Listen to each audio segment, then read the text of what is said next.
قرآن ہے میرا رہنما، قرآن شفا ہے، نور ہے قرآن، جلا دل کی میرا قرآن، رضا رب کی میرا قرآن، قرآن قرآن۔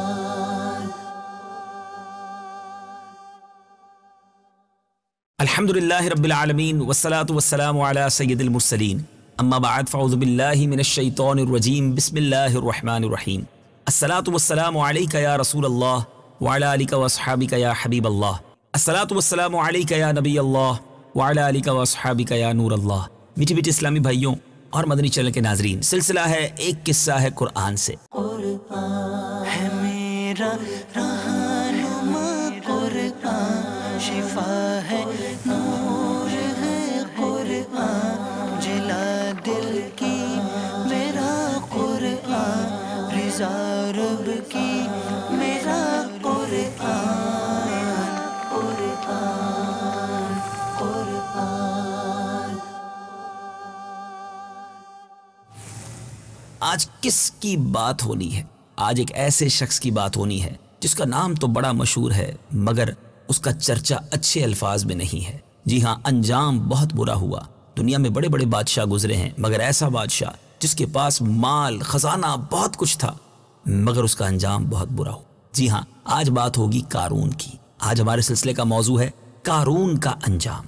قارون کون تھا؟ اس کے ساتھ کیا ایسا ہوا کہ وہ اس طرح غرق کر دیا گیا؟ آج بہت کچھ سیکھنا ہے قرآن پاک سے۔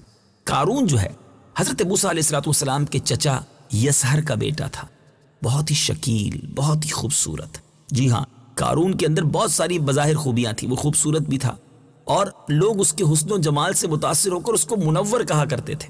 اس کے ساتھ ساتھ اس کو یہ کمال بھی حاصل تھا کہ وہ بنی اسرائیل میں تورات کا بہت بڑا عالم تھا اور بہت ہی ملنسار اور با اخلاق انسان تھا اور لوگ اس کا بہت ہی ادب و احترام کرتے تھے۔ ہو سکتا ہے آپ حیران ہو رہے ہو کہ اتنی ساری خوبیاں پھر بھی اس کا انجام اتنا برا ہوا۔ ہم میں سے جو اگر مجھے کوئی خوبصورت سن رہا ہے اور جناب کوئی عالم جس کو اپنے آپ کو سمجھتے ہیں کہ بڑے علم والا ہوں وہ سن رہا ہے، خوش اخلاق بھی ہے، ملنسار بھی ہے، لوگوں میں مقبول بھی ہے، لیکن ہم سب کو اس بات کی فکر ہونی چاہیے کہ ہمارا انجام بھی اچھا ہو۔ یہ نعمتیں اللہ نے دی ہیں نا، ان نعمتوں کا شکر ادا نہ کرے، ان نعمتوں کو حاصل کرنے کے بعد رب کی نافرمانیوں میں لگ جائے تو پھر یہ چیزیں عذاب کا باعث بھی بن جاتی ہیں۔ غور سے سنیے، قارون کے پاس بے شمار خزانہ اور دولت آ گئی۔ اب اس کے حالات میں ایک دم تغیر پیدا ہو گیا، زندگی کا لائف سٹائل جو ہے وہ تبدیل ہو گیا۔ اب سامری کی طرح وہ بھی حضرت موسیٰ علیہ السلام کا بہت بڑا دشمن ہو گیا اور اعلیٰ درجے کا متکبر اور مغرور پراؤڈی ہو گیا۔ جب زکوٰۃ کا حکم نازل ہوا تو اس نے حضرت موسیٰ علیہ السلام کے سامنے یہ عہد کیا کہ وہ اپنے تمام مالوں سے اپنے مال کا 1000واں حصہ زکوٰۃ نکالے گا، مگر جب اس نے اپنے مالوں کا حساب لگایا تو وہ تو بہت بڑی رقم زکوٰۃ کی بنتی ہے۔ اب ذرا غور کیجئے کہ مال کا 1000واں حصہ ہمارے مسلمانوں کے لیے تو 40واں حصہ ہے نا، 2.5% ہے ہر سال زکوٰۃ، جو اس کی تفصیل ہے اس کے بعد، لیکن اس کو تو 1000 میں 1 روپیہ دینا تھا اگر غور کیا جائے، مگر چونکہ وہ بہت بڑی کیلکولیشن بن گئی، بہت زیادہ خزانہ تھا، تو اب اس کے اوپر حرص نے، بخل نے، کنجوسی نے حملہ کیا۔ اب وہ زکوٰۃ کا منکر ہو گیا اور بلکہ عام طور پر بنی اسرائیل کو بہکانے میں لگ گیا کہ حضرت موسیٰ علیہ السلام اس بہانے سے تمہارے مالوں کو لینا چاہتے ہیں۔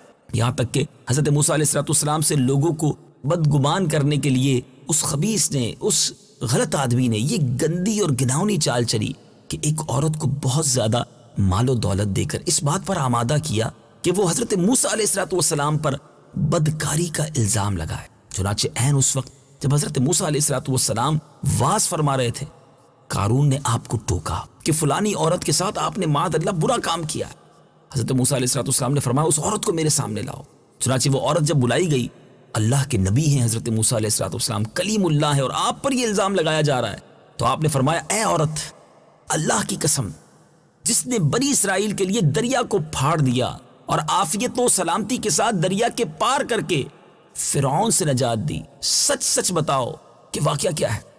حضرت موسیٰ علیہ السلام کے جلال سے وہ عورت سہم کر کانپنے لگی اور اس نے مجمع عام میں صاف صاف کہہ دیا کہ اے اللہ عز و جل کے نبی، مجھ کو قارون نے کثیر دولت دے کر آپ کے پاس بھیجا تھا، آپ پر الزام لگانے پر آمادہ کیا تھا۔ اب حضرت موسیٰ علیہ السلام آپ دیدہ ہو گئے، سجدہ شکر ادا کیا اور اللہ کی بارگاہ میں اب آپ نے اسی کیفیت میں دعا کی کہ یا اللہ قارون پر اپنا قہر و غضب نازل فرما۔ پھر آپ نے مجمع سے فرمایا کہ جو قارون کا ساتھی ہو وہ قارون کے ساتھ ٹھہرا رہے اور جو میرا ساتھی ہو وہ قارون سے جدا ہو جائے۔ چنانچہ صرف 2 ایسے بد نصیب تھے جو قارون کے ساتھ ہی رہے، باقی تمام لوگ الگ ہو گئے۔ اب حضرت موسیٰ علیہ السلام نے زمین کو حکم دیا کہ اے زمین تو اس کو پکڑ لے، تو قارون ایک دم گھٹنوں تک زمین میں دھس گیا۔ پھر آپ نے دوبارہ زمین سے یہی فرمایا تو وہ قبر تک زمین میں دھس گیا۔ یہ دیکھ کر قارون رونے لگا اور بلبلانے لگا اور قرابت داری اور رشتہ داری کا واسطہ دینے لگا۔ آپ کا رشتہ دار تھا نا، مگر آپ نے اس کی طرف کوئی التفات نہ فرمایا۔ یقیناً بڑا دل دکھایا تھا، اتنا بڑا الزام۔ پھر حضرت موسیٰ علیہ السلام نے جب توجہ نہ فرمائی تو وہ دستے دستے بالکل زمین میں دھس گیا۔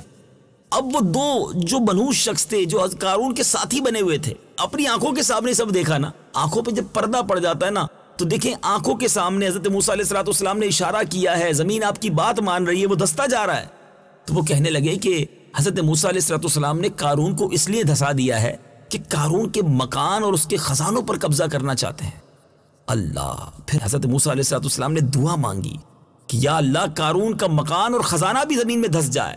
چنانچہ قارون کا مکان جو سونے کا تھا اور اس کا سارا خزانہ سبھی زمین میں دھس گیا۔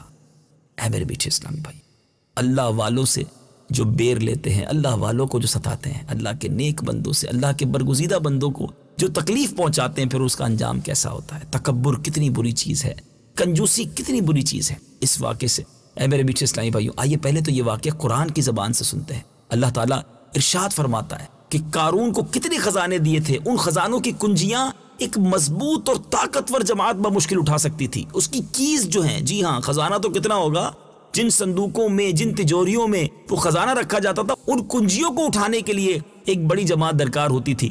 آئیے قرآن کی آیت اور اس کا ترجمہ سنتے ہیں۔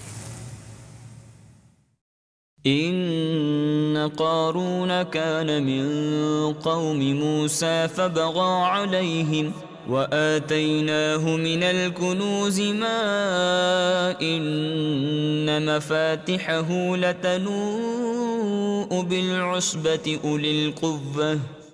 ترجمہ: بے شک قارون موسیٰ کی قوم سے تھا، پھر اس نے قوم پر زیادتی کی اور ہم نے اس کو اتنے خزانے دیے جن کی کنجیاں اٹھانا ایک طاقتور جماعت پر بھاری تھی۔ اے میرے میٹھے اسلامی بھائیوں، حضرت موسیٰ علیہ السلام نے قارون کو جو نصیحت فرمائی وہ یہ ہے کہ جس کو قرآن نے بیان کیا، اسی خیرخواہی والی نصیحت کو سن کر قارون حضرت موسیٰ علیہ السلام کا دشمن ہو گیا۔ غور کیجئے کتنی مخلصانہ اور کس قدر پیاری نصیحت ہے جو حضرت موسیٰ علیہ السلام کے ساتھ ساتھ ساری قوم قارون کو سناتی رہی۔ قرآن پاک کی کچھ آیات سنیے اور ترجمہ سنیے۔ اذ قال له قومه لا تفرح ان اللہ لا يحب الفرحین۔ ترجمہ: جب اس سے اس کی قوم نے کہا اتراؤ نہیں، بے شک اللہ اترانے والوں کو پسند نہیں کرتا۔ وابتغ فيما آتاك الله الدار الآخرة ولا تنس نصيبك من الدنيا وأحسن كما أحسن الله إليك ولا تبغ الفساد في الأرض۔